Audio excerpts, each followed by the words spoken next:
The Sports Renegades podcast on SportsTownChicago.com.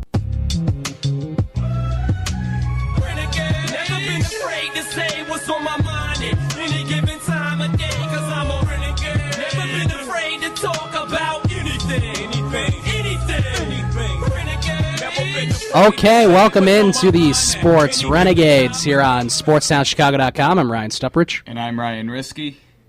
And yes, we've got a big show today. As here for a couple weeks, had some things going on. I went to Milwaukee. You went to your lake house. And there we go. Yeah, but we're back at it. I guess we've been off maybe almost a month on this show. We did Ryan and Ryan last week, but we've been off for this show for a while. But while we were off, the Cubs were really rocking, and they won today 9-2. They blew out the Brewers. Perfect 7-0 homestand, and they really did a nice job.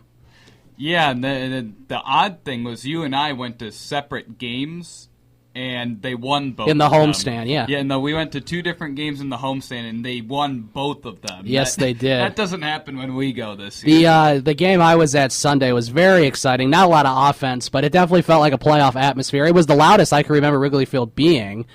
It didn't really have much of a reason to be loud before this year. No, and it was really crazy. I was there Sunday when Rondon struck out the side to end the game after getting the bases loaded with nobody out. So it was very nice. Yeah, it was probably the loudest I've heard it since you going back to the past couple of years. The loudest before this year I've been there was probably when we saw Rizzo hit the walk-off homer last year against the Reds. Right. That was pretty loud for a team out of playoff contention. And, of course, you were there Tuesday, which the Cubs won again. It was a perfect 7-0 homestand, as we said, which was very exciting. Plus, they swept the Brewers in Milwaukee before that and then split with the Pirates. I think they won 13 of 14 is what it's been.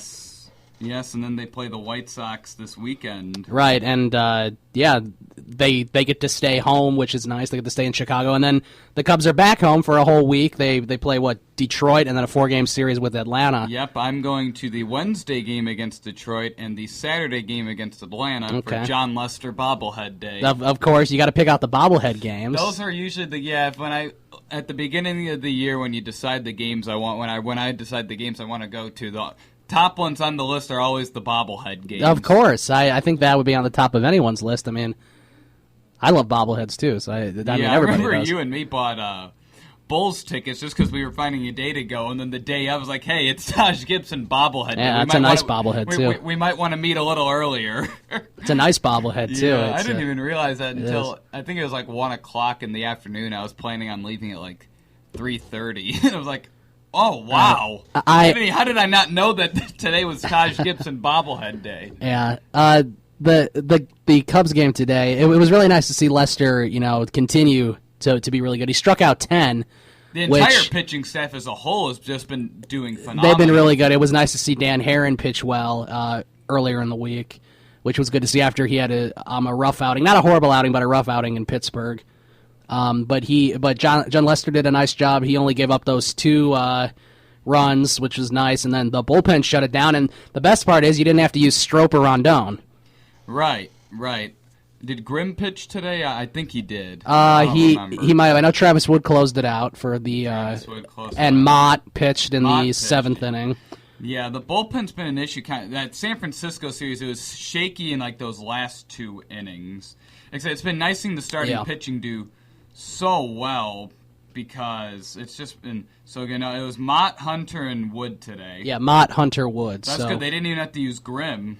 No, they didn't have to use their, I guess, main guys, as you would say, because, I mean, our best bullpen pitchers, I guess, are... I think it's Grimm. It's probably Justin Grimm and Rondon, and Strop has been good, and so, yeah, all those guys. Tommy Hunter has struggled, but he did well 2 days in a row now, which was nice. Yeah, I think it was just kind of getting nerves down, pitching for his hometown team, since he's, I believe I read it, he's from Chicago, or his mom lives in Chicago, and she's a little sick, so he's able to be home with her.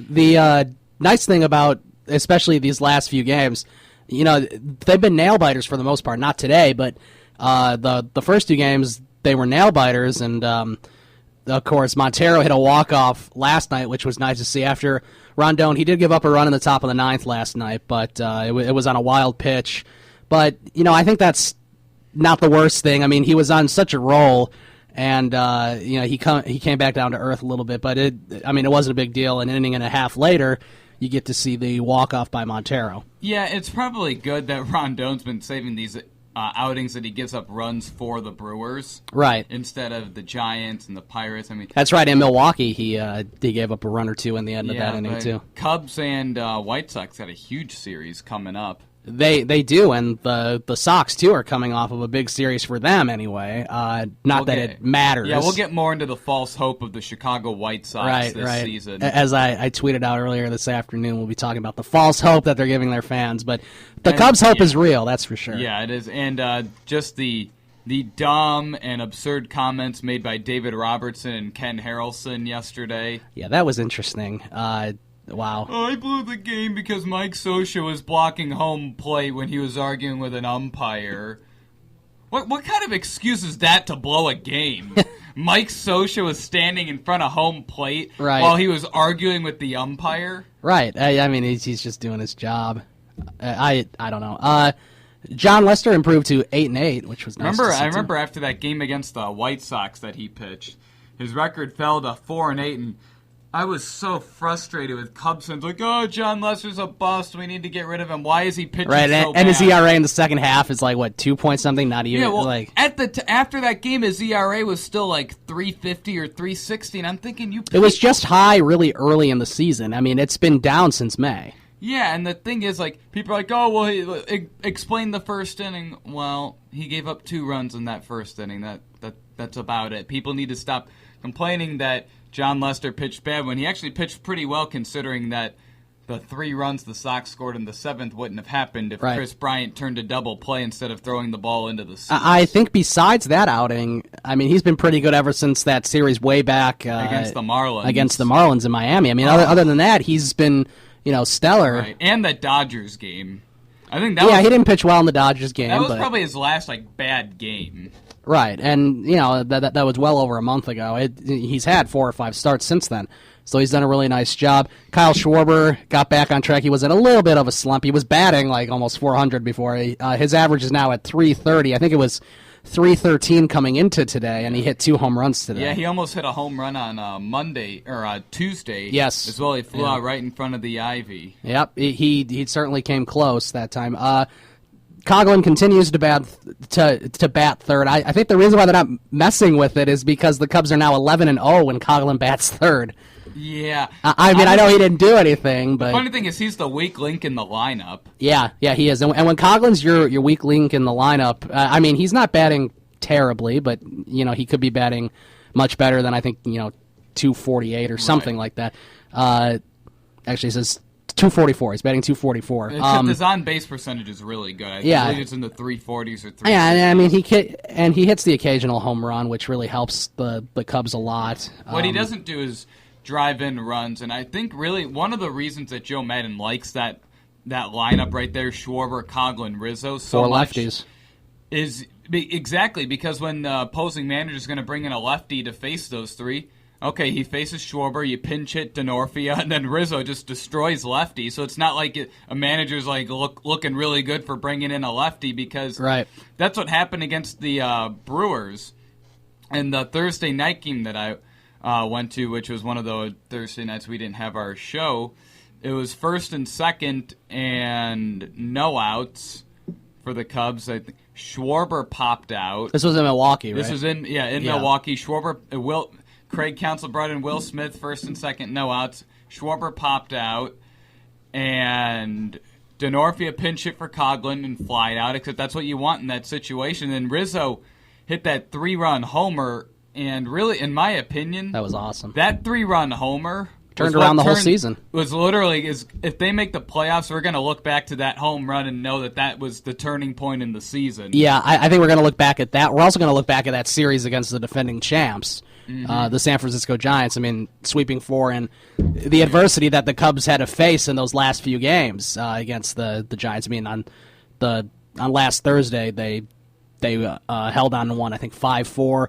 On Friday, they won close. I mean, all those games were close, and the bullpen, especially the bullpen, was able to pull it out. Mm-hmm. Yeah, actually, yeah. When you think of one hit that turned the season around, you'll either think about the Bryant walk-off homer against Colorado. That was cool. 2 days before the Rizzo home run.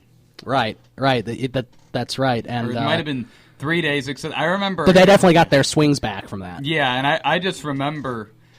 Or like because it was first and third and one, or first and second, one out, and when Denorfia was up there, was a Cub fan sitting behind us with it. He was with his family. He said, "If he hits into a double play, we're just gonna go." And I'm just thinking, I mean, really hope that doesn't happen. That's probably not the worst thing to do if he hits into a double play. Nothing's going on. Denorfia flied out, and then I believe it was that third pitch when Rizzo. The moment he hit the ball, it sounded like it was at Wrigley Field. It got so loud. I was watching it on TV. I knew it was gone the moment he hit it. Yeah, the moment he hit that. It was crushed into the second deck in the outfield at Miller Park. I remember the moment he hit that, I had never heard Miller Park get that loud, and usually I go to 2 to 3 games a year at Miller Park, and that includes like how loud it is when that the Brewers fans get as well. Right. It's like, that's unbelievable. And I remember when we listened to the highlights on the way home, Pat Hughes said that if you closed your eyes, you would think you're at Wrigley Field. It's so unbelievably loud. Yeah, I haven't been to a Cubs game at Miller Park this year. I usually go to at least a game.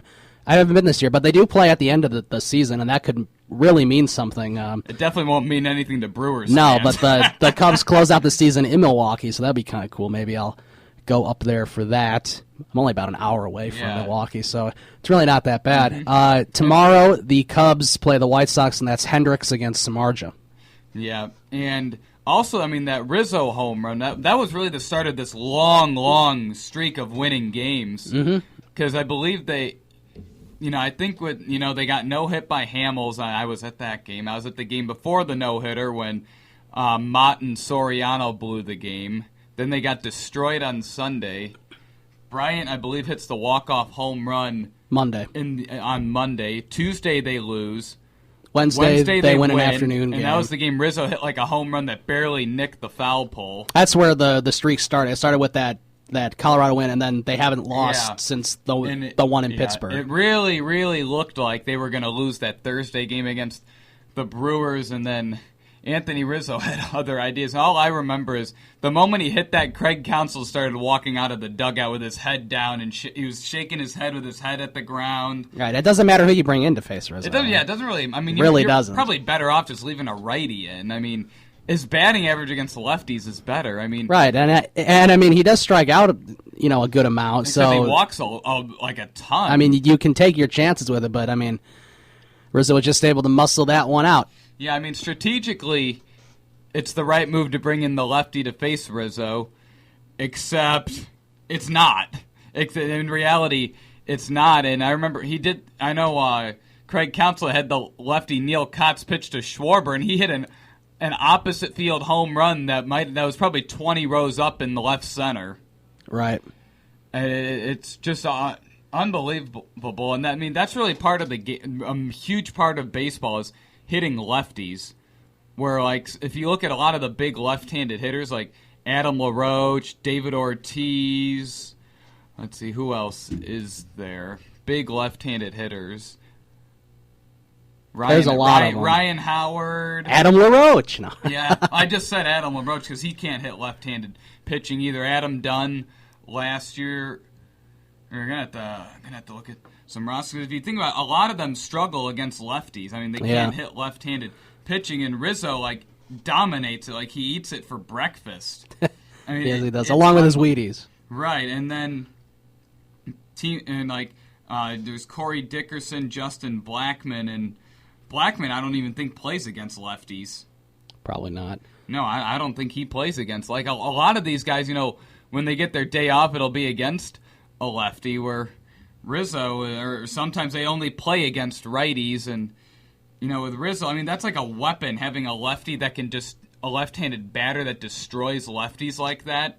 And honestly, that's probably one of the reasons Joe Maddon makes the lineup with Coghlan batting third and Schwarber second, just because when you bring in that lefty, it's really not the strategical move. And You know, you can bring you could have a lefty pitch to one batter in Schwarber, and then bring in a righty to face Denorfia when he pinch hits, and then you got the righty facing Rizzo. I mean, it's just like there is no like right solution for a when you go to your bullpen to face Anthony Rizzo. I agree with you there.